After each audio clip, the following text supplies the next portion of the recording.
Nah, Pik, tadi lu udah cerita ya sedikit banyak tentang Ya. lu sekian, lu 5 tahun mungkin apply 4 Hmm. sampai 5 tahun apply beasiswa. Ya, lu 20 lebih dari 20 kali mungkin ya. Apa ngirim aplikasi Ya. yang gua tanya Ya. dan Ya. temen yang lain juga pengen tahu nih. Sebanyak itu Ya. beasiswa apa aja sih yang lo apply gitu?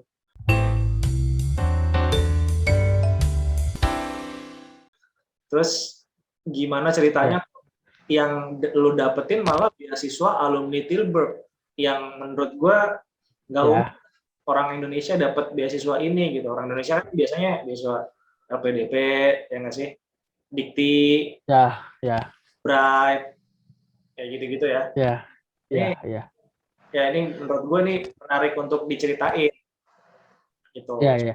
Orang seenggaknya tahu proses lo apa beasiswanya sampai lo terdampar di alumni Tilburg sampai muka lo jadi cover dari alumni Tilburg. Ya. Ya. Ya.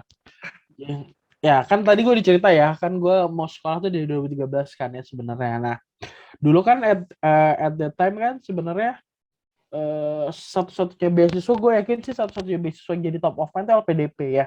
Ya, Karena tuh waktu itu tuh LPDP tuh baru gitu kan. Teman-teman kita banyak yang dapet gitu kan katanya kita. Nah, kebetulan tuh memang gini sih sebenarnya memang apa itu jadi kayak momentum gitu loh. Jadi ya kalau kita dulu kuliah kan belajar supply demand ya kan. Dulu mungkin di awal-awal tuh 2012 2013 tuh teman-teman kita banyak dapat karena supply-nya lebih banyak dari demand. Orang-orang belum terkenal tuh beasiswanya gitu. Kayak dulu orang kerja di Gojek, apa sih Gojek gitu kan. Cuman ya, kalau pas Gojeknya udah terkenal kan semua orang pengen kerja di Gojek gitu kan. Nah, kebetulan kayaknya tuh gue di fase bahwa orang-orang tuh udah mulai sangat aware dengan PDP kan, ya kan. ya. Jadi gue berpikir itu kayak sebenarnya hal yang gue pasti dapet. Nah itu salahnya sih ya. Jadi tuh gue cuman bilang ke PDP doang gitu, ya kan. Nah Itu periode saya berapa, Bik? Lo bilang itu tuh bilang 2015 oke. Terus itu gue ngerasa banget atmosfernya tuh pas batch 2 itu karena kan bulan Mei ya, dulu setahun 4 kali batch, itu tuh orang-orang udah mau sekolah semua, itu tuh waduh rame banget kayak orang mau daftar kerja kayak daftar PNS gitu loh, rame banget itu 1.000 stand gitu kan. ya, Nah cuman salahnya gue pas PDP yang pertama, gue itu bener-bener fresh graduate yang gak pernah apply kerja, gak tahu interview gimana, menjual diri gue gimana, pengalaman gimana terbatas gitu kan. Nah akhirnya gagal lah, gue tahu memang gue nggak siap, maksudnya memang nggak siap, memang semua itu harus disiapkan dan harus latihan ya kan. Nah kemudian gue oke itu di LM tuh belum belum full time, jadi nanti gue bilang gue pengen sekolah dulu deh gitu kan. Nah ada perasaan waktu itu kayak gila teman-teman gue udah berangkat semua, gue belum berangkat, sedangkan dulu belajarnya bareng atau gimana gitu kan. Jadi ada external pressure tuh lebih besar gitu dibanding internal pressure-nya gitu. Nah ya, akhirnya gue coba LPDP tuh boleh setahun 2 kali ternyata at the time ya. ya. Nah kemudian sebenarnya tuh masih ada periode akhir tahun, periode ya periode 4 itu akhir tahun. Nah gue tapi coba periode 3 karena sudah menggebu-gebunya gitu loh, gebu-gebunya gitu kan. Dan at the time juga gue ngerasa gue setelah lulus tuh udah 1 tahun lebih gitu. Maksudnya gue harus ngebuktiin ke orang tua gue kan. Nah itu ternyata unfortunately yang kedua juga gagal gitu. Walaupun gue ngerasa sebenarnya cara gue menghandle pertanyaannya tuh sudah lebih bagus gitu ya kan. Dalam Maksudnya siapa nih mengendal pertanyaannya? kalau yang pertama tuh gue parah banget, kayak orang ditanya nggak bisa jawab gitu loh, kebayang nggak lo? Karena Interview. ya interview. Kalau yang kedua itu lebih siap lah, maksudnya lebih maksudnya kayak orang udah 10 kali ya gitu. Nah tapi gue tahu memang apa persiapan aja kalau isinya nggak ada tuh jadi kita juga mungkin ceritanya mungkin juga ada hal yang agak gimana ya, mungkin interviewernya juga berasa kali kurang kurang sebenarnya anak ya gitu kan ya kan. Nah semenjak gagal itu sayangnya itu LPDP ada peraturan waktu itu bahwa cuma 2 kali seumur hidup. Nah itu tuh menurut gue sangat tidak fair sih at the time ya gitu. Nah itu tuh kayak ya udah karena gue udah bakar kapal, gue harus lanjutin perjuangan ini ya. Nah dulu menurut gue yang mindset gue masih agak salah juga, dan tapi berjalan seiring waktu ya, bahwa gue tuh cuma berpikir bahwa beasiswa itu yang full funding gitu. Oke. Padahal sebenarnya beasiswa itu banyak ya. Sebenarnya beasiswa itu kan ngebantu kita semasa sekolah gitu kan, ya kan. Nah, gue tuh kalau misalnya sudah tidak full funding tuh udah gue langsung gak lihat Definisi berapa pun funding itu apa sih, Pik? Definisi full full funding ya? full funding itu artinya lu tuition fee tidak bayar, biaya kuliahnya tidak bayar, ya. Oke. Dan living cost-nya, biaya bulanannya dikasih Oke. gitu. Karena kalau tiket pesawat tuh memang ada beberapa yang nggak kasih. Cuman ini kan komponen terbesar dalam biaya sekolah tuh 2 tuh. Iya, iya, Apa iya. Yang paling utama ya. ya. Jadi kan kalau biaya kuliah tuh bisa ratusan juta ya, bisa tergantung negara ya. Nah, kalau living cost juga karena 12 bulan, misalnya sebulannya taruhlah paling irit 10 juta, berarti udah minimal 120 juta. Dan tapi kalau beasiswa lebih besar dari itu biasanya.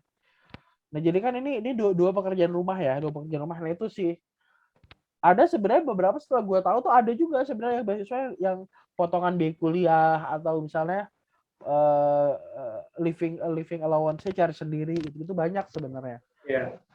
Jadi menurut gue tuh dulu yang gue salahnya itu, jadi gue hanya depend on, jadi agak kacau otak kuda. Jadi gue hanya memilih beasiswa yang full funding Iya. gitu. Nah, gue apply ke hampir semua beasiswa negara yang sediain full funding, gue apply kecuali Amerika waktu itu. Bisa disebutin nggak? Apa aja? Chevening PDP ya. Yang pertama kan PDP yang 2 kali lo gagal. ya. Terus? Chevening itu 4 kali setiap tahun kan, Chevening tiap tahun kan. Oke, Chevening 4 kali dari 2016 sampai 2019. Oke. Ya. Terus? Nah, tapi di 2019 itu gue alhamdulillah sebenarnya essay gue masuk long list namanya. Jadi kan kalau beasiswa negara lain yang negara-negara yang besar, biasanya tuh dia review essay-nya tuh dalam gitu. Jadi kalau essay-nya udah benar-benar strong, baru kita masuk interview. Nah, itu gue emang akhirnya learning curve ya. Akhirnya gue jadi belajar gimana cara buat essay, dan cerita dari apa yang gue lakukan di pekerjaan makin banyak, itu jadinya alhamdulillah yang terakhir tuh udah masuk long list. Long list itu artinya CV-nya setelah essay-nya setelah blind review udah capable gitu. Oke. Tapi profil gue kayaknya yang masih belum terlalu bagus gitu kayaknya waktu itu ya. Nah, kemudian beasiswa Belanda tuh namanya Stunet. Oh iya, Stunet itu hampir gue pernah dengar. Stunet. Stunet 3-4 kali dari 2016 sampai 2019. Kayak gitu. Terus gagal juga ya, nggak ada yang masuk ya?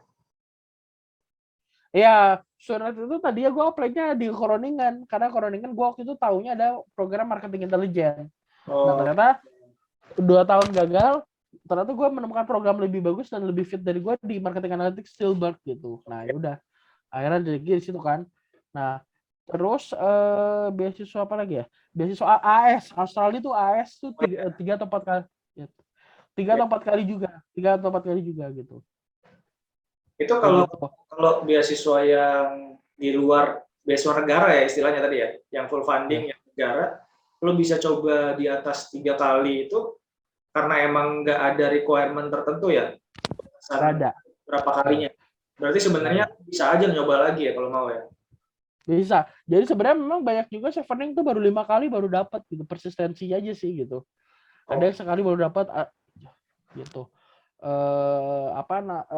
Terus beasiswa New Zealand. Kalau New Zealand itu waktu itu gue ada namanya beasiswa ADB Japan Scholarship. Oke. ADB Asian Development itu gue apply 2 ke University of Melbourne, kampusnya udah dapat, sama ke University of Auckland. Itu Australia dong, lo bilang New Zealand. Auckland New Zealand. Oh, yang Melbourne kan Australia. Melbourne Australia. Nah itu ADB itu yang ada jurusan yang mirip sama gua, international business, Dulu sempat mau nyebrang international business itu di New Zealand sama di Melbourne. Oke. Nah itu kemudian Swedia pernah Oke. Swedish Institute Full funding juga itu ya. full funding itu, tapi satu Indonesia cuma 15 orang karena dia worldwide. Oke. Masih Itu, ada itu Swedia cuma sekali sih karena Swedia agak ribet aplikasi waktu itu. Oke. Dia harus daftar kampus dulu. Apa lagi ya? Oh, Endeavour itu Australia. Endeavour itu full funding juga buat S2 dan S3, lo harus punya LOA dulu. Nah, itu Negara juga. itu jadi Negara dari pemerintah. ya, Government. ya. Jadi kalau AS itu dari Kementerian Luar Negeri, setahu gue ya, mungkin gue salah. Tapi kalau Endeavour itu dari Kementerian Pendidikan, kalau nggak salah. Ya. Nah, sebenarnya setahu gue ya, beasiswa yang nominalnya paling gede itu Endeavour. AS aja kalah, LPDP kalah. Oke. Cuman itu highly kompetitif, dia cuma terima dikit banget gitu. Seluruh dunia juga gitu. Dan syaratnya kalau Endeavour lu harus udah punya LOA unconditional. Oke. Artinya lu sudah diterima full di mana di universitas. Kalau yang beberapa ya gitu. Nah, itu apa lagi ya? Oh, pernah ISDB, Islamic Development Bank. Karena kalau tadi Asia Development Bank, ini Islamic Development Bank pernah juga. Ya. Nah, sebenarnya di 2018 gue dapat beasiswa parsial. Itu beasiswa namanya Orange Tulip Scholarship di Tilburg University juga nih program gue. Ya. Dapat apanya? Tuition fee-nya atau living cost-nya? Ya, tuition fee. Jadi tuition fee-nya udah ke waive. Artinya gue cukup living cost. Nah, living cost cuman kan rata-rata mungkin kalau mau hidupnya mepet banget 12 juta sebulan ya. Artinya lo harus nyiapin budget masih 150 juta ya di luar tiket pesawat gitu kan. Artinya kan, ya kan, di luar dana darurat. Nah, itu kan such a big money juga kan sebenarnya kan. Maksudnya ya. Nah, dari situ gue mulai berpikir bahwa oh ya udah kita harus mulai siapin kriteria nih gitu kan, ya kan. Nah, akhirnya gue decline itu, tapi itu lumayan ngebangun percaya diri sih, maksudnya setelah so many rejection I have gitu kan. Nah, itu gue dapat satu beasiswa tuh rasanya biasanya tuh kalau gue udah sampai tahu loh dari pertama, abis ini 5 pertama tuh sakit hati banget, kayak sedih gitu ya orang dapat rejection ya. Nah, kalau udah di atas 15 tuh udah sampai slow aja gitu, hati udah kaku gitu, udah kayak ya, udah nggak ada rasanya. Tapi tetap ya udah coba lagi lah gitu ya. Iya betul, udah kayak nggak ada itu ya. Dan ada juga kayak gue gagal nih, tapi gue harus tetap nyoba gitu kayak gitu kan. Nah, jadi biasanya gini, regretfully gitu kan, ya kan. Biasanya regretfully, we regret to inform you. Nah, itu tuh gue udah tahu tuh, itu bahasa-bahasa yang biasanya tuh ciri-cirinya kalau lu dapat emailnya ya, kalau email dari kampusnya pertama thank you for your application, itu kemungkinan gagal. Jadi kalau gitu, karena orang bule itu sangat straightforward. Oke. Sangat straightforward. Jadi kalau itu berita bagus, dia langsung ngumumin we are pleased to inform you, we are delighted to inform you. Jadi pasti langsung ngomongin berita baiknya gitu. Jadi nggak pernah tuh ada. Jadi kalau misalnya teman-teman nih, kalau misalnya ada email thank you for your application, nah itu kemungkinan ke bawahnya we regret to inform you atau regretfully we are unable to include you in our decision dan sebagainya gitu. Itu pas yang parsial itu gue lumayan dapat kepercayaan diri, ya kan. Nah, tapi gue gak expect berangkat. Gue ingat banget gue curhat teman-teman gue H-1 sebelum puasa. Ya. Ini gimana gitu, gue udah dapat tapi gimana. Itu tuh decision yang lumayan berat karena lu udah nunggu 4 tahun nih dapet, tapi sebenarnya maksudnya mungkin bisa dipaksain gitu ya, gue sambil kerja atau sambil apa, tapi gamblingnya terlalu tinggi, kebayang gak lo? Ya kan gitu. Nah, akhirnya ya udah. Setelah itu gue diskusi sama teman gue, ya udah mending kita bersiap juga. Nah, gue berusaha tuh bisa nggak gue defer sampai Januari, artinya gue kuliah Januari gitu kan, ya kan. Artinya kan maksudnya selama 6 bulan gue masih bisa nyari other funding kan, ya kan? Cari proyek dulu ya buat nabung Nah, ya. ya. Proyek-proyek ya. Nah, terus intinya nggak bisa, itu cuma sekali, ya udah. Terus gue bilang, gue pengen sekolah tapi gue nggak ada dananya, gue bilang kayak gitu kan. Ya. Ya, tapi gue reject aja ini gitu. Boleh nggak? Gue bilang nggak, gue bilang kayak gini. Kalau gue reject sekarang mempengaruhi decision tahun depan nggak kalau gue apply lagi, gitu kan? Nah ternyata nggak, dia orangnya baik gitu ya. Scholarship koordinatornya. Nah tahun berikutnya lagi si scholarship koordinator tuh ngasih tahu selain student yang full di Belanda, ada namanya beasiswa namanya OKP, Orange Knowledge Program. Nah kalau student itu kan hanya orang Indonesia doang kan. Iya. Kalau OKP itu full benefitnya sama kayak student, cuman seluruh dunia. Jadi tentunya probability-nya lebih kecil kan, ya kan? Nah, tapi dia screeningnya lebih ketat, artinya dia itu nggak boleh misalnya karyawan swasta nggak boleh. Jadi intinya beberapa peraturan nggak boleh lah. Jadi intinya kalau OKP ini lo harus balik lagi ke institusi awal lo, ke tempat kerja awal lo. Jadi ada komitmen seperti itu, ya kan?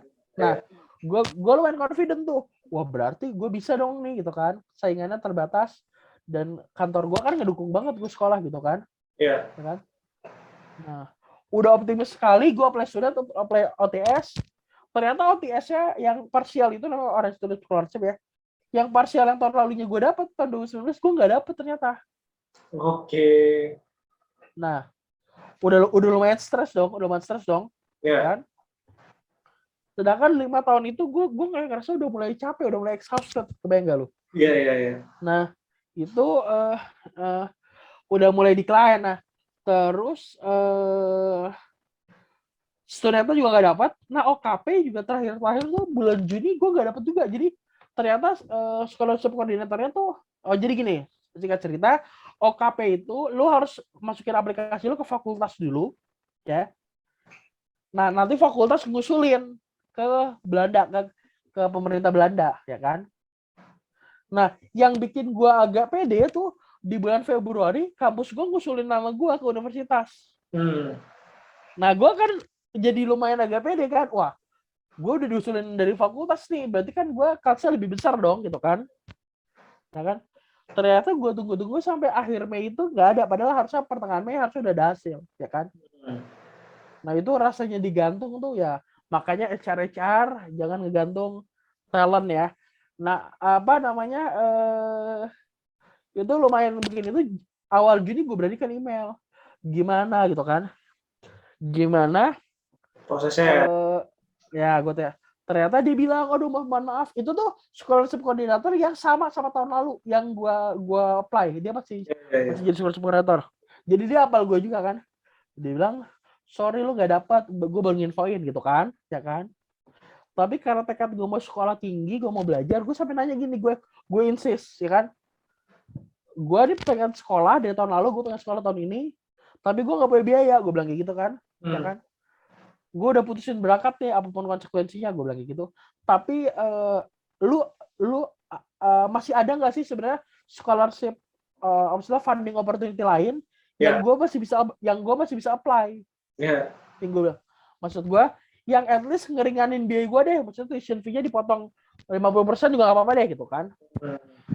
Nah gitu kan, intinya gue cuma butuh keringanan aja, sisanya gue bisa usaha sendiri lah gitu ya waktu itu. Nah gue waktu itu diskus sama bos gue juga bahwa boleh nggak gue kalau gue nggak dapat biaya nih selama gue di Belanda, gue tetap dapat kerjaan, bos gue udah dukung banget, boleh gitu. Itu ya udah saking baiknya ya. Nah baiknya kasihan sama lo ya, Pak. Iya, mungkin dia udah bosan tanda tangan surat rekomendasi kali, ya kan. Nah terus ternyata sekitar si scholarship officer bilang kayak gini, kayaknya masih ada nih beasiswa yang masih lo bisa apply, tapi gue nggak janji, jadi bahasanya tuh nggak janji gitu kan. Jamin. Tapi dokumen lo, Iya nggak jamin bisa gampang masuk juga gitu ya. Nah, terus dibilang, tapi dokumen lo udah gue transfer gitu, kata dia. Jadi maksudnya dokumen gue udah ditransfer gitu kan. Nggak ngirim aplikasi lagi dong, tinggal udah diterusin. Enggak, iya karena dokumen gue tuh di fakultas sudah ada. Karena kan gue di recommendation di fakultas kan ke OKP itu kan. Ya. Ya kan? Nah, itu benar-benar memang ya gue percaya bantuan Allah tuh setelah orang udah berusaha maksimal ya. Ternyata bulan Juni gitu pas gue lagi maju mundur ngurus visa, gue dapat email. Jadi kalau email dari kampus itu waktu gue keterima OKP itu adalah subjek misalnya apa gitu ya, koma scholarship. Ya. Koma scholarship. Nah, kalau kayak gitu waktu gue yang partial scholarship itu gue dapet tuh dengan subjek kayak gitu gue dapet gitu kan. Tiba-tiba out of nowhere gue lagi di kantor, gue dapet email itu. Email apa nih? Ya kan? Email kayak yang gue dapet di 2018 subjeknya. Iya. Ya kan? Gue langsung kaget banget kan. Masya Allah, ini ada scholarship gitu kan. Oh, berarti gue dibantu kali dipotong berapa persen. Karena yang OKP itu kan juga 50% kan, ya kan? Nah, terus bener langsung tiba-tiba gue main, we are delayed to inform you. Langsung udah tahu gue kan, oh berarti dapet nih, alhamdulillah. Gue sampai ya udahlah, berapapun itu udah ngebantu gue banget. Jadi gue tuh expect cuman berapa 5.000 juga nggak apa-apa lah gitu kan, potongan kuliah kan, ya kan? Nah, ternyata pas gue lihat term and conditionnya itu tuh full.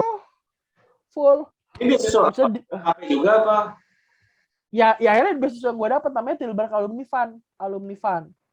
Itu beda sama yang tadi yang lo udah dapet separuh ya? Beda, bahkan lebih gede nominal kan. Kalau yang tadi tuh tetap dari pemerintah tapi cuma separuh kan. Ya. Kalau ini dari kampus tapi full. Dan ini dari alumni fund ya tadi ya? Iya, alumni fund. Ya. Dan itu tuh nggak open for public gitu beasiswanya sebenarnya. Kebayang nggak lu? Iya. Nah, jadi ternyata karena gue udah eligible di seleksi di fakultas, nah jadi pas dokumen gue ditransfer itu di approve sama Tilburg University Fund. Kalau yang tadi kan dari eligible fakultas, gue ke Belanda dia nggak approve kan.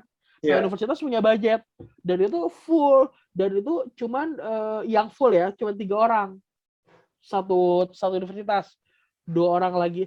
Jadi banyaknya tuh dapat beasiswa dari Tilburg University Fund itu mahasiswa research master yang mau PhD ya. Dan itu bantuannya nggak full, biasanya setengah doang biasanya. Nah, yang master itu full 3 orang, jadi ada memang orang-orang dari negara berkembang semua sih. Cuman ada teman gue tuh anak hukum dari Kolombia. Kolombia gitu, perempuan, dia lawyer. Satu lagi tuh dari Liberia apa mana ya? Liberia kayak gitu. Satu lagi gua dari Indonesia. Nah, itu tuh nominalnya tuh benar-benar mengejutkan banget karena gue tuh pas gue dapet subjek itu gue cuma mikir ya udah 2.000 euro kan 40 juta ya, nggak apa-apa, berapapun yang ngebantu gue akan terima gitu. Ternyata wah itu tuh full tuh hari itu juga kadang ya karena kan ada jadi di letter of offeringnya ada komponennya. Oke. Terus jadi ada komponennya. Lo percaya apa enggak waktu itu? Apa langsung percaya apa confirm dulu ke koordinator ininya yang di sana? Nah, gue gemeter dong, maksud gue gemeter, tapi kan itu emailnya email resmi dari kampus dan ada maksudnya ditanda tangan gitu, ya kan? Gue bilang oke. Kan gue nggak tahu ya kalau di Indonesia kan mungkin ada kalau di KLPDP contohnya atau kayak misalnya beasiswa lain Chevening gitu, Fulbright gitu ya. Itu kan biasanya ada kontraknya gitu ya. Jadi ada proses persiapannya dulu gitu kan. Nah, ini kan gue nggak tahu nih gimana ya kalau dari kampus gimana gitu kan. Misalnya kalau kayak AS kan lo ada persiapan belajarnya dulu, ada proses pembinaan. Kalau PDP itu ada namanya persiapan keberangkatan. Kalau Fulbright ada persiapan macam-macam lah, biasanya kan kayak gitu kan. Memang talenta siapkan. Nah, kampus ini gue kan bingung gimana nih cara ngeklaimnya gimana. Nanti gue nggak tahu ya kan. Ternyata tuh sesimpel itu, dibilang ya udah approve, lu datang aja langsung. Term pembayarannya adalah, jadi pembayaran pertama tuh gue langsung dapat lumayan gede karena buat bayar. Jadi intinya tuition fee gue nggak di waive banyak, tapi gue masih tetap bayar dikit Nah, tapi gue langsung dapat biaya setahun yang lumayan gede yang bisa cover itu. Bisa Oh, cover tuition fee, bisa cover living cost iya, iya, iya. kayak gitu. Nah, memang jadi cuman pesawat gue sendiri akhirnya. Cuma pesawat dari ratusan juta, pesawat cuma 20 juta ya itu gue bisa lah insya Allah gitu. Itu kecil ya gitu. Gitu. Iya. Jadi kalau gue pikir-pikir tuh aman yang gue dapet tuh ya memang tidak sebesar beasiswa lain ya yang full dari negara masing-masing ya. Hmm. Tapi untuk ukuran beasiswa full tuh, maksudnya gue hidup sangat nyaman di Belanda gitu. Maksudnya gue hidup sangat nyaman. eh jadi Jalan, hah? bisa jalan-jalan, Kenapa? bisa jalan-jalan. Iya, bisa banget maksudnya. Jadi tuh gue bisa punya standar hidup yang sama sama anak Sunet Hmm. karena nominalnya mirip gitu. Iya, iya, iya. Cuman bedanya bahkan nominal lebih gede gue dikit. Cuman bedanya anak Sunet asuransi di cover, gue asuransi beli sendiri. Beda itu doang. Oke. Nah, Lo itu bisa, doang. hmm. lo, Kenapa? lo bisa menggambarkan perasaan lo nggak sih ketika lo keterima itu ya setelah lo 5 tahun menghabiskan 20 sekian aplikasi. Ya gimana? Ya kayak nggak kebayang aja sih. Jadi Hmm. menurut gua ya dua hal yang life changing banget sih menurut gua. Waktu gua keterima S1 itu rasanya nggak bisa dideskripsikan, sama waktu gua dapat beasiswa S2 itu rasanya nggak bisa dideskripsikan. Kayak maksud gua anjir ini real loh, gua bakal kuliah di luar negeri dengan beasiswa gitu. Hmm. Maksudnya kayak ini real loh, gue ternyata bisa dapat beasiswa dan gue bisa sekolah di luar negeri dan alhamdulillah sekarang udah balik gitu. Jadi maksudnya kayak ya akhirnya gue kerimen omongan dosen gue Bu Vivi itu, dia bilang kayak selama lu berusaha masa iya sih Allah nggak bantu gitu. Nah itu akhirnya pertolongan Allah Tuhan yang Maha Esa gitu ya, itu yang akhirnya terakhir itu sih yang menurut gue jadi uh, itu sih pelajaran yang gue intinya ya tetap bermimpi, tetap berjuang, tapi memang persisten itu memang butuh determinasi sih. Nah itu salah satunya ya lu harus punya lingkungan yang suportif ya menurut gua. Itu Iya, sih. iya, iya, iya.